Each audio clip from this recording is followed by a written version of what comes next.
Hello, welcome back to my channel. If you're new, my name is Alexandra Anele. I am a self-taught makeup artist with a background in painting. And today, I'm gonna be answering Reddit's makeup questions. This person said, no matter what I do, my makeup separates. Hey guys, I'm just looking for some advice. No matter what I try, my makeup separates. I don't know if I'm using the wrong products or if I'm just applying it all wrong. It's so frustrating. I'll leave a list of what products I use below. Any advice would be appreciated. So they said they use the face wash, CeraVe SA Smoothing Cleanser, salicylic acid. Moisturizer is Aveeno Daily Moisturizing Body Lotion. Primer is e.l.f. Power Grip. Foundation, Estee Lauder Futurist Hydra Rescue. Concealer, e.l.f. Hydrating Camo Concealer. Powder, Rimmel London Match Perfection. Loose powder and setting spray, e.l.f. Power Grip Dewy Setting Spray. Okay, so the first thing that I think when I see this, obviously like they are doing some kind of prep for their skin. They're using a salicylic acid cleanser. They're saying their makeup separates. I am not super familiar with the Aveeno Daily Moisturizing Body Lotion. Let me look that up real quick. Dimethicone. So this contains dimethicone, 1.2%. I have a difficult time with any kind of skincare product that contains silicone or some kind of a cone in it. It can be really, really great. Like, it's a great ingredient. It's great for skin, especially for people who tend to be like a little bit more on the oily side, but need that hydration.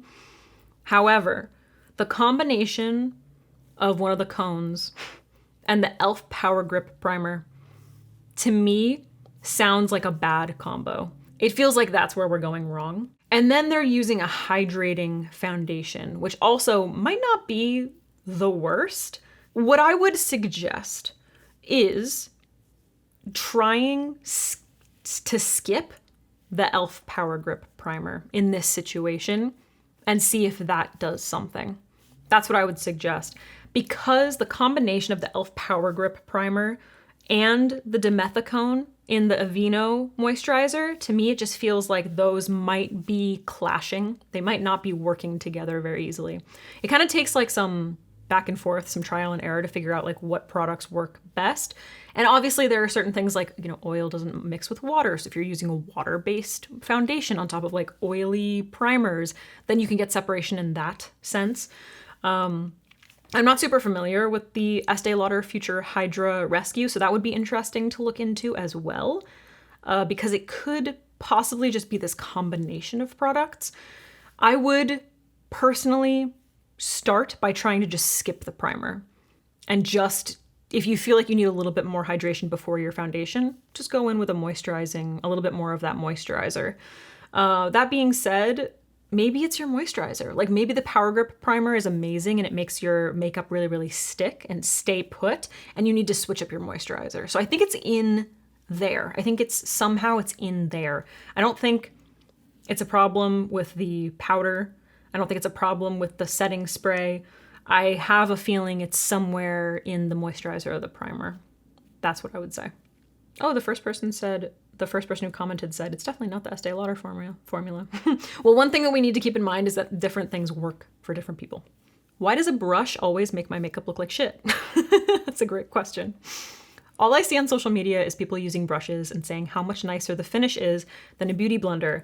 But no matter what brush I use, high-end or drugstore, even if it's clean and new, it leaves brush marks, looks streaky, and clings onto my dress. But my beauty blender is like a magic eraser. It smooths out texture, dryness, and gives a skin-like finish. Am I doing something wrong?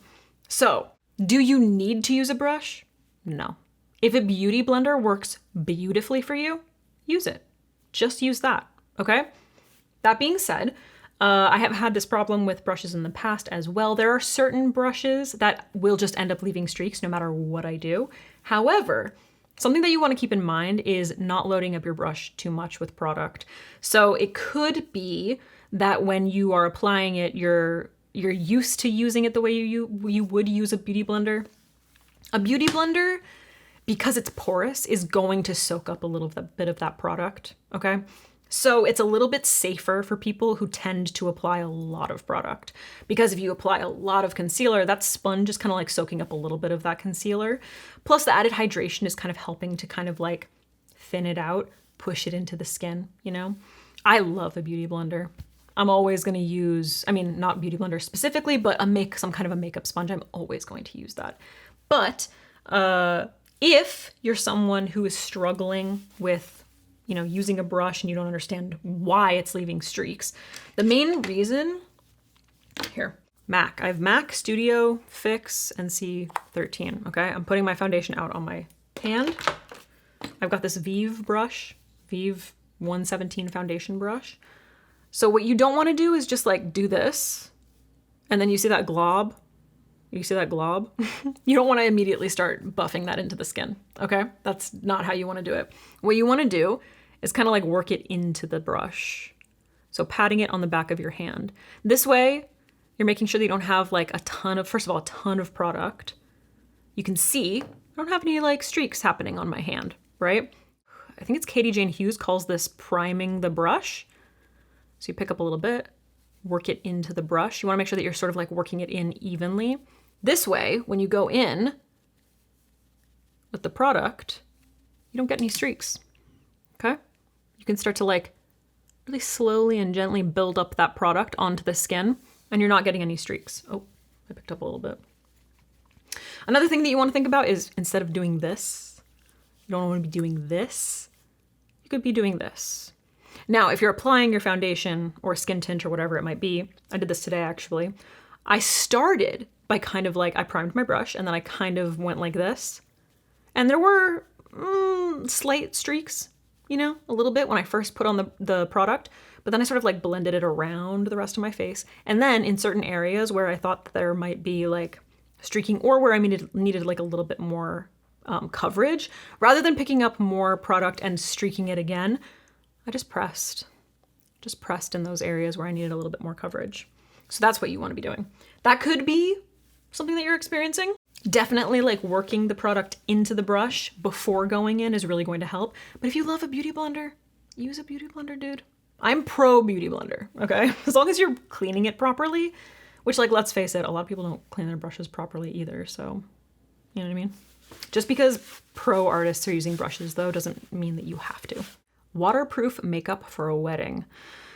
Hi all, I hope some of you all here can help me. I'm attending the wedding of one of my dearest childhood friends at the end of May in LA. Ooh. I'm not usually weepy at weddings, but I've literally almost cried happy tears just thinking about being at her wedding as it gets closer. You're a good friend. I also am someone who sweats a lot, and I'm a wimp when it comes to hotter weather, dude, same. I need everyone's advice for like military grade budge-proof products and techniques. Ideally, at least a mascara setting spray. I'm going for 20s, 30s movie star glamour situation. Ooh, I love that. Okay, so if we're talking sweat-proof, cry-proof makeup, obviously waterproof mascara. My favorite, Clio. Always, hands down. Love Clio, the Kill Lash mascara. It's a fantastic brand. Wayne Goss's waterproof mascara is also fabulous. I hope that it's still available. I don't know. If it is, I'll link it down below. This is what I would suggest. Like, so waterproof, stays put. You just got to use like a really good makeup removing balm to get it off, or makeup removing oil at the end of the night, okay? But it's not going to move, all right?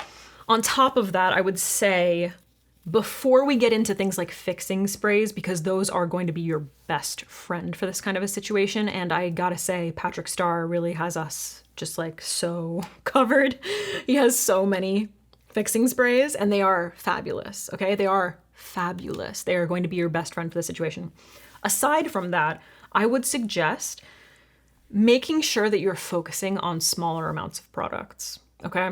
Because the heavier your makeup is, the more likely it is to kind of melt if you're sweating in the hot weather. So really, really make an emphasis not to apply too much product.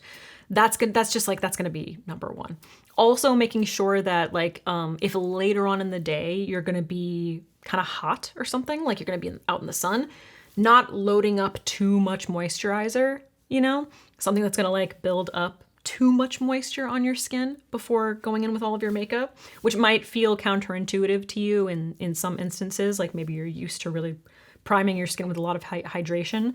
You obviously want to hydrate the skin, but I would try to avoid things like squalane oil or something, you know what I mean? Like try to avoid products that contain that kind of thing. In terms of like eyeshadow and stuff, using things like eye paints, the About Face eye paints are amazing because they're literally they're waterproof. They're meant to be waterproof. So using that, and then you can set it with an eyeshadow, like you can go in with an eyeshadow on top, but utilizing that for your eyes, rather than just using like a powder eyeshadow or your regular old cream eyeshadow. Obviously, waterproof eyeliners. KVD Beauty has really beautiful waterproof eyeliners. Those really, really stay put. And then once you're finished, lip stains. Gotta do a lip stain underneath like if you use a lip liner or any other mascara, I would highly recommend using some kind of a lip stain. My favorites recently have been the ones from Kulfi, and they just came out with this like nude version. Sweet?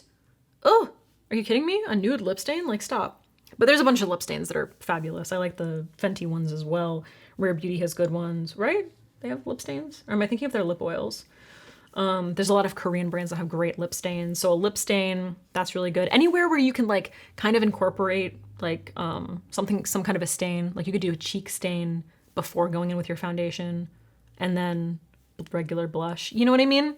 So like if stuff starts to wear throughout the day or kind of come off, then you're left with something.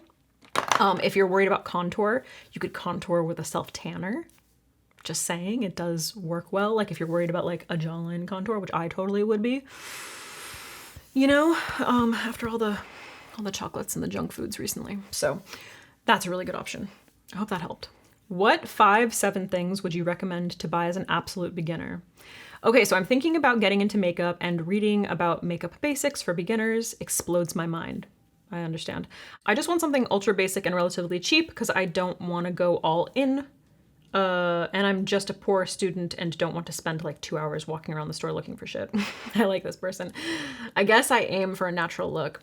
Something light, subtle. I'm a 19-year-old woman, thanks. Here are the products that I would suggest for this person. Something really natural. I would start with a blush. Then I would assess, what's your brow situation? I said blush, but I think I would assess blush versus bronzer. Like what's your preference? Do you want, like they're looking for fresh and natural. You could, if you're like maybe a paler person, or if you just like a bronzy, you want to go for a bronzy look, maybe you go for a bronzer. Or if you just want something a little bit more like natural, flushed kind of thing, it's going to be your preference. You could totally go for like either one or both, depending on what you want to like prioritize. You know what I mean? Then I would assess your brows. Do you have full brows? Do you have sparse brows? Do you need to just like set your brows in place? Then I would definitely go for like, maybe just like skip the brows. If you have full brows, you don't really need to fill them. If you need to give your brows something, I would say at least a brow pencil, just like a little, or a brow powder, just a little something to put a little something in there. You know what I mean? Brows are just so important. They literally frame this whole area where everybody's looking all the time. Your brows frame it, you know? Then for me, it would be concealer, I would say.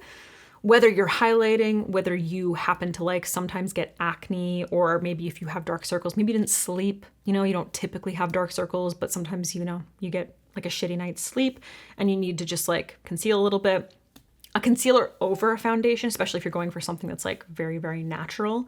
That's gonna depend. Like if you're someone who has a lot of redness in your face and you don't ever get dark circles, maybe a skin tint over a concealer. You know what I mean? I feel like then for me, it'd be a lip liner. You know? A lip liner. Well, no. First, if you're picking up a concealer, then you gotta pick up a powder. So powder would be for some kind of a powder, like a translucent setting powder. If you're going for the concealer, if you're going for like a skin tint, if you're going in that direction, you're gonna need a powder. Then I think I would go for a lip liner, which I know might seem strange, but for me personally, I feel like I can just get away with like a little bit of a lip liner. It gives you so much like versatility. You can fill your lips in completely. You can kind of like just blur the edges. You can overline your lips. You know, it just gives you so many options. And then just like a little bit of a lip balm on top of that. That's like my go-to for like my lips, you know? Then I would go mascara, brown or black, depending on, you know, what you're going for. If you want something really, really natural and you're like me, you're very, very light, I would go for a brown. I'm wearing Lisa Eldridge's Burnt Umber brown today, obviously very, very lightly. There are all drugstore products that are fabulous for all of the things that I'm saying. I would probably end it there If it were me, maybe a dewy balm, like a highlighter kind of situation if you want to add a little bit of like something to your skin. Today I'm wearing House Labs balm highlighter. This is in the shade Glassy Opal. I think it's gorgeous. Like I absolutely love it. But those are the 7 products that I would recommend if you want to go for something like really, really natural and just like basic, just absolutely basic. Here, my favorite bronzer recently, if you're close to my skin tone, is this one from Milani. This is in the shade 01 Sunlight. Gorgeous bronzer. It's a matte, but it's very, very silky. It blends beautifully and it creates like a really beautiful natural kind of like bronzy color to like pale skin. So yeah, I'm obsessed with it. It's slightly more on like the yellowy side than like an orange or red. So it's gonna work better for someone who has like a little bit more of like a warm or an olive, like warm olive undertone, which is what I have. But yeah, so gorgeous and beautiful formula. But those are the products that I would focus on. And yeah, you can get all of those drugstore, you know? Okay, so this person wants a hydrating blush that's not tacky, sticky, and no shimmer. And they were like, does this even exist? Hell yeah, it does. What have they used? So far, my only experience with cream liquid blush is Bare Minerals, which I found to be either tacky or had shimmer. Yeah, dude, I don't know what. Used their Gen Nude blush forever. There's so many. Like, I feel like there's so many. The first ones that come to my mind are the Buxom blushes. I love these. They're so gorgeous. These are the Plump Shot Collagen Peptides blushes. So creamy, matte, so creamy, and they blend beautifully. Oh, as soon as it touches your skin, it feels smoothing. It feels moussey. This is like such a good cream blush that does not feel like not sticky at all. Like there's nothing sticky about it. It's so incredibly soft. That's like the first one that comes to my mind, but there's a lot. There's a lot. I think these might be one of my favorite formulas for a cream blush if I had to pick one. Okay, this person said, best, cheapest products for glow, actual sparkle. I like to have dewy, almost sparkly finish to my base layer, so either illuminating lotion, tinted moisturizer, or serum foundation. Do you all have a favorite product that adds a bit of glow, possibly including mica or pearls in the ingredients? I don't like investing a lot of time in my makeup routine. I have very fair skin with a neutral leaning cool tone. I'm very pink. My most recent foundation was CoverGirl, blah, blah, blah. Porcelain, very, very, very pale. They turn gray, not golden. Okay. Yes, I do have a product that I think you'll like. Hold on, I have to grab it. Ugh. Okay, I have two for you. All right, so I have, this might be a little bit dark. So this is the e.l.f. Halo Glow Liquid Filter, which is really beautiful. Given your description, I'm saying this as if these people like wrote into me. They're not, they didn't, but hopefully this helps other people who are watching. This is the shade 0, which is supposed to be like the fairest shade or the palest shade. And it's like pretty orange and it's definitely darker than me, but it does like mix into foundation really well if that's what you're looking for. It sounds like that's what this person wants. They want something to like mix into their foundation or apply before foundation. So when you sheer it out, it does have a really beautiful like sheen. They did say they wanted to look sparkly, but this is like, ooh, look at that. Are you kidding me? Like that's a sheen. Oh, and once it's blended out, you don't really see the tone of it. So I think it could work for this person. But that's like, I mean, that's a sheen. Then I also have the L'Oreal True Match Lumi Glotion, which sounds a little bit closer to what this person is looking for. This one is in the shade 901 Fair Glow. And this is also a beautiful formula. It's a little bit less thick.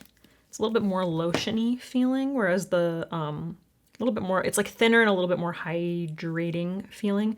And the effect is a lot more natural, so maybe it's not exactly what this person is looking for. You can see the difference. I mean, this is like, oh, you know what I mean? Like, damn. But this is like a very pretty kind of like natural sheen, and I think the color would work maybe a little bit better for this person. But these are the 2 products that I would recommend. Oh my god, I can't get over how like crazy that is. You know? But yeah, the L'Oreal Glotion is really beautiful. It's lightweight. And it's a great like first step before foundation. You can mix it in with foundation. I wouldn't recommend putting it like on top if you're looking for like a highlighter on top, but yeah, you can see on my finger the difference. This is the L'Oreal, and then that's e.l.f. Woo! So they both have quite a bit of reflect, but damn, dude, e.l.f. is beaming. Okay, using foundation as a concealer. I hate the feeling of foundation all over my face, and I tend to end up touching my face more because of it. I'm not great at finding shades that work for me. I usually pick the wrong ones. I'm getting better at it though. Several years ago, I got Too Faced Born With Me The Way foundation. I got shade matched at the counter. It's my perfect shade, and I love the foundation for my combination. I would probably say it's my holy grail foundation. So one day I just basically started to use it as a concealer instead, and I've been doing it ever since, as I don't mind my natural skin being shown either. I guess I just took a screenshot of this because I liked this. This isn't a question, but I enjoyed this because I feel like a lot of people feel kind of pressured into feeling like I have to use a foundation or I have to use a concealer for different things. And if you're someone who doesn't need to wear something all over your face, you don't have to go for a concealer. It could be a foundation. It depends on your preference. It depends on like the finish that you're looking for. And it sounds like this person found a perfect match. So why wouldn't they want to use it as a concealer? In fact, if you're using one product, it's really important that it has a perfect match, you know, because you're not going to be balancing it out with other products like bronzer or blush or concealer to kind of like balance the tones. So yeah, I think I really liked that because you can use products for things that you don't necessarily connect them with immediately. So yeah, I just thought that was a good example. Okay, this person says, how do I get my makeup to stop looking oily? My steps and products are: number 1, moisturizer, Dermasil Daily Face Cream, 2, sunscreen, e.l.f. Sun Touchable Invisible Stick, 3, primer, e.l.f. Power Grip Matte Primer, e.l.f. Power Grip is popular, 4, foundation, Tarte Face Tape, and 5, setting powder, Kimchi Chic Beauty Puff. I know exactly what you need to do. Let's go back to the steps. Moisturizer, right? Dermasil, Daily Face Cream. So it's probably a little bit more, I'm not familiar, but when it says cream, it's usually a little bit more moisturizing. 2, sunscreen, e.l.f. Sun Touchable Invisible Stick. 3, primer, e.l.f. Power Grip Matte Primer. If your makeup is getting oily throughout the day, you're probably applying, I mean, it could happen for a lot of different reasons, but it sounds like this person, you're applying too many products before you even get into your foundation. So what I would do is, obviously we want to prioritize sunscreen and sun care, right? So don't get rid of that. And then obviously moisturizer is important. What I would try to do is, especially if it's a face cream and it's a little bit thicker, if this person is applying like coins, like what size are coins anymore? A nickel-sized amount, I would recommend that they bring it down to more of like a dime-sized amount of moisturizer. If they're only using a moisturizer, maybe instead, I think they should skip the primer altogether. I think the e.l.f., honestly, I think the e.l.f. Power Grip, see, this is the thing. They're putting a mattifying primer on top of a sunscreen and on top of a moisturizer. So what I would do is just lose that sunscreen. Lose that primer completely and maybe revisit either how much of your moisturizer you're using or your moisturizer altogether. Because if your moisturizer is like really moisturizing and then you're going in with your sunscreen, it could be that moisturizer is too much for your skin. And so it's not properly absorbing before you go in with your sunscreen. And then you're trying to like counterbalance that with a mattifying primer, but you're just building up too much stuff on top of the skin so that when you do go in with your foundation, it's just kind of sitting and sliding on top of these products, which like that moisture is gonna come through at the end of the day. Like your mattifying primer on top of all of that is not going to do much. And then your powder on top of that is not going to do much. Does that make sense? If you're prioritizing sunscreen, like for instance, my skincare, if I'm not, like I work from home, right? So I don't necessarily go outside all of the time. I try to, but there are those days where I'm just like, I'm home all day because I'm working. In that case, my skincare is a little different. I'll layer more things if I'm not going to be wearing sunscreen. If I am going to be wearing sunscreen, I like to try to minimize, at the very least, the amount of the product that I'm putting on my face. And if I'm gonna be wearing makeup on top of that sunscreen, I'm really minimizing. I might even lose one of my products. So like my daily routine in the morning is to rinse my face with water. I put on my vitamin C serum. I usually use a peptide serum, and then I put on my moisturizer. And then once that has like absorbed after I've had my coffee and stuff, I'll put on my sunscreen, and then I'll like go for a walk or whatever the hell I do outside. You know what I mean? If I'm wearing makeup, I'm removing one of those serums. So I'm only going in with my vitamin C, and I'm probably only going in with like 2 pumps versus 3 pumps. You know what I mean? Then I'm going in with a small amount of my moisturizer. And once that is absorbed, then I'm going in with my sunscreen. And that works really well for my makeup. You know what I mean? So you kind of just want to make sure that you're not applying way too much of certain products before you're going in with your makeup. Because it could lead to things like separation, it could lead to creasing, it could lead to pilling, or like this person is experiencing oiliness. So yeah. Okay. All right, I have 3 more. This person said, can someone please tell me any setting sprays that don't spit, give you those big white dots on your face and mess up your makeup? Okay, so I just experienced this recently in a video when I went to go set, and I made a mistake and it sprayed me right in the face. So here's the thing. Most setting sprays could spit. Like any setting spray, even if it's like the best setting spray in the entire world, even if it has the best nozzle in the entire world, it could spit if you haven't used it in a while and it's just sitting there.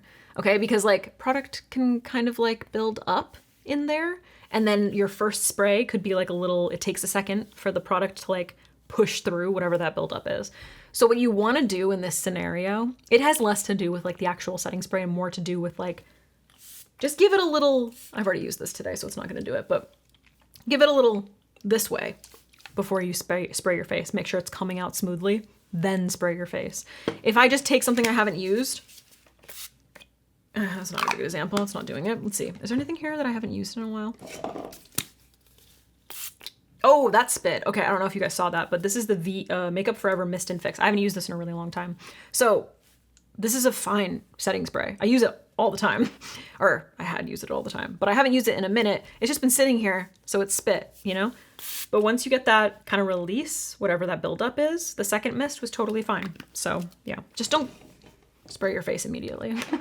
Okay, how to get a smooth base. Hi, so I have a problem because I want to get a smooth base, but I don't know how. I have kinda acne, but it's not that bad. I use skincare. I always moisturize my skin, and I use a silicone base from Cashmere and a silicone concealer from Pierre Rene. And still my makeup looks cakey and bad. I don't know what else I can do. Can you share tips or products that are not really expensive? Okay, no responses to this yet. So, dude, honestly, I'm not a fan of silicone products. I've had this problem in the past where I'm like, yeah, silicone, smoothing, right? But a lot of the time when I use it, it just ends up kind of like breaking things up, or it doesn't layer properly, you know, with other products, or it just kind of sits on top of my skin. It doesn't look nice. If I were this person, I would try to avoid the silicone. I would just focus more so on my skincare and then utilizing like products that don't contain silicone. That's what I would do. They say they have kinda acne, but it's not that bad. If you focus more so on like a hydrated base and you just kind of ignore like, oh, my skin needs to be perfectly smooth, your skin overall, like the finish of your skin, of your base, is going to look so much better if you're just focusing on hydrating and using products to like just conceal those small areas rather than feeling like, okay, the texture of my skin needs to be like perfectly smooth. Does that make sense? I've had a lot of negative experiences with smoothing primers or something like that. I would recommend this person try a different base. I'm assuming that they're referring to their foundation when they say that. A different foundation and a different concealer. And then what you could try is something like this. This is the Milani Conceal and Perfect Blur Out Smoothing Primer. This is the only smoothing primer that has ever done anything for me. I actually really like it a lot because I tend to get oily in my T-zone. I didn't use it today because I didn't really feel like I needed it. But when I do use it. I mostly use it in my T-zone, and it helps to kind of like fill in areas like here on my cheeks where I have larger pores. This is the only one that I actually like. So I would suggest this if anyone is looking specifically for a smoothing primer, but I would say focusing more so on hydration, not overdoing the hydration, but just like making sure that your skin is hydrated and properly concealing and things like that, and then just going in with like a little bit of a powder. I just feel like the finish overall looks so much better than trying to like completely get rid of skin texture. That's just me. Okay, so I get teary every time I apply my under eye concealer, so much so that by the time I'm done with my makeup, it's so smudged and I have to wear glasses the entire time because of it. Is there any way to remedy this? A trick, an application technique, just something? Because hiding the eyes with a full face of makeup isn't cute sometimes. I apply with a small concealer brush or a small beauty blender, but both have left my eyes teary.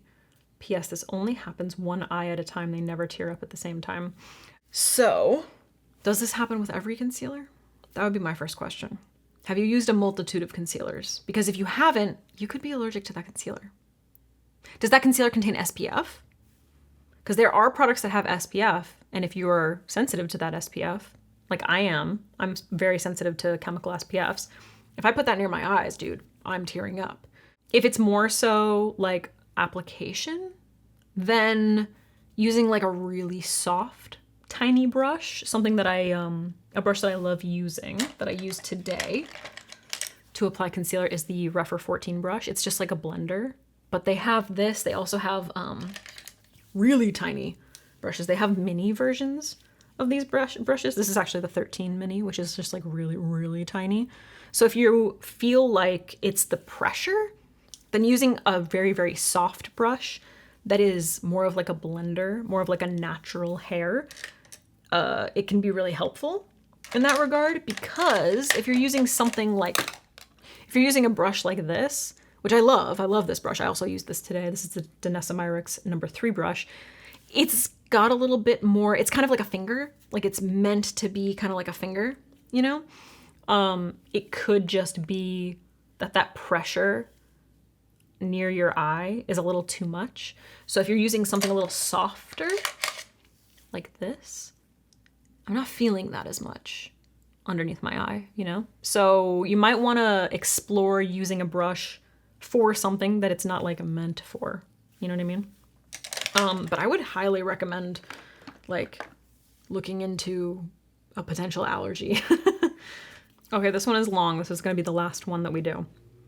I'm trying to figure out my undertones because I have yet to find a foundation that matches my skin. Every time I go in for a color match, it's under those harsh white lights that they have in the stores. Fun fact, they use super bright lights over 5,000K to keep shoppers awake and buying. I always say, if you're looking for especially like a skin tone match, swatch it on your arm or wherever's like closest to like the overall color of your body, and then go outside. Go outside, let it oxidize to see like, you know, if it's an actual match. I used to live in Miami most of my life, and being Latin, I would tan easily, using medium to medium tan foundations depending on how much sun I got. Now that I'm in Seattle in my 40s with sun damage and no tan at all, I just burn. My veins are a mix of blue, purple, and green. Plus I have some red spots and a yellowish tone to my skin. On top of that, I deal with autoimmune issues and iron deficiency, which I know can mess with skin tone. I seriously can't figure out what shade I am. I have bins full of foundations. Each time I think I've found a match, I check it in different lighting and it's way off. Join the club, bro. As an artist, I get color theory, and I've even used the eyedropper tool in Photoshop and Procreate to try and figure out my undertone based on RGB values. I know we're not just one color, but this is really draining my wallet. I went from shades like NW40, NC40 to now NC10, but even that doesn't feel right. What tools do you guys use to figure out foundation colors and tones of skin? Okay, based on your vein color and the fact that you did tan, because like I consider myself to be a warm olive, pale olive, okay? I tan, believe it or not. Like I actually tan beautifully. When I do tan, it's very, very golden.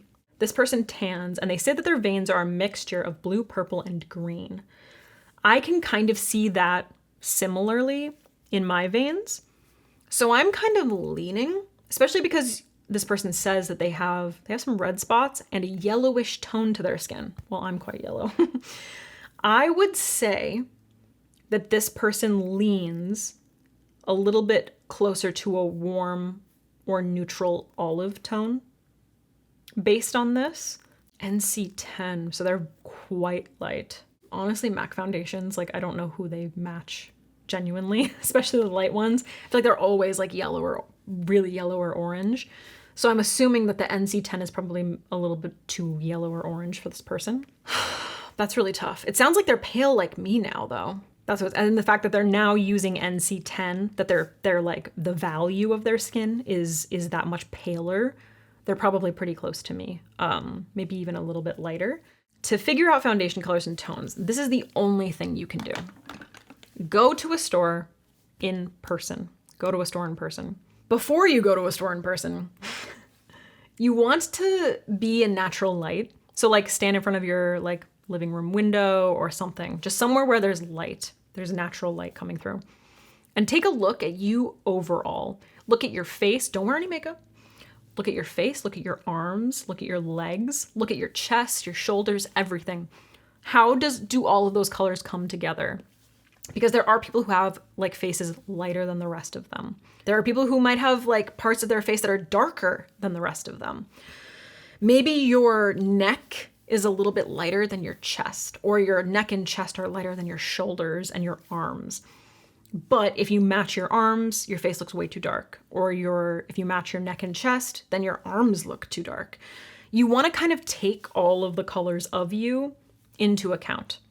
Then what you want to do is go to a store in person, swatch in an area that is like the closest to the middle of all of those shades, if that makes sense. So if you're a person who has like really, really dark arms and like a light neck and chest, then like, I don't know, you can swatch like on your neck or on your arm, but you want to keep in mind that what you're trying to do is once those shades have oxidized, once it's dried down, whatever, go outside into natural sunlight and you want to check like, okay, I'm trying to find something like between those colors.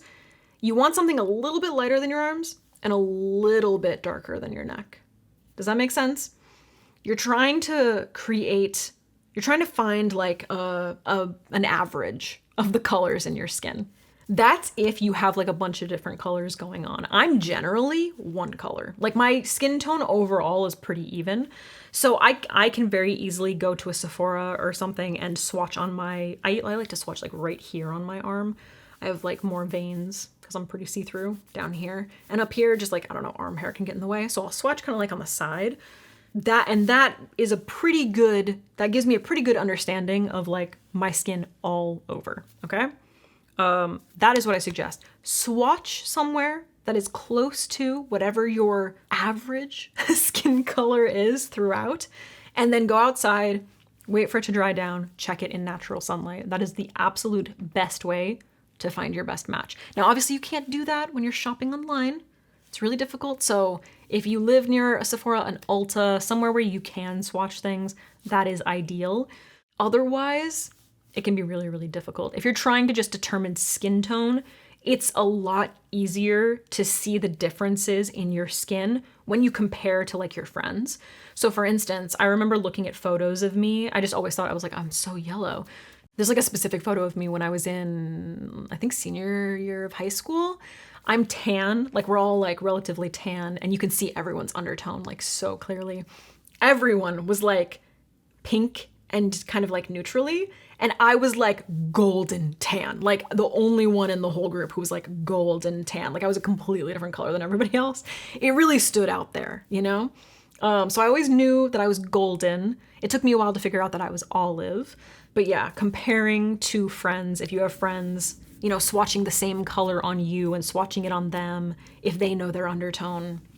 These are the things that you got to do to be able to figure out your colors. Otherwise, it can be really, really difficult. There's no one easy way to figure it out, but hopefully those tricks can kind of like help if you're struggling with that. I hope that me answering these random questions, I basically just like went on Reddit and typed in makeup, and I went to the makeup Reddit and looked at like the most recent questions that people had and answered them. If you like this, I can make it a series. If you have your own specific questions that you want me to answer, I can do that. Let me know, dude. I hope that this was helpful in some way. Thanks for watching. Subscribe, blah, blah, blah, blah, blah, blah, blah, blah, blah, blah, the things. And I'll see you in the next one, hopefully. I'm going to be there. I hope that you are too.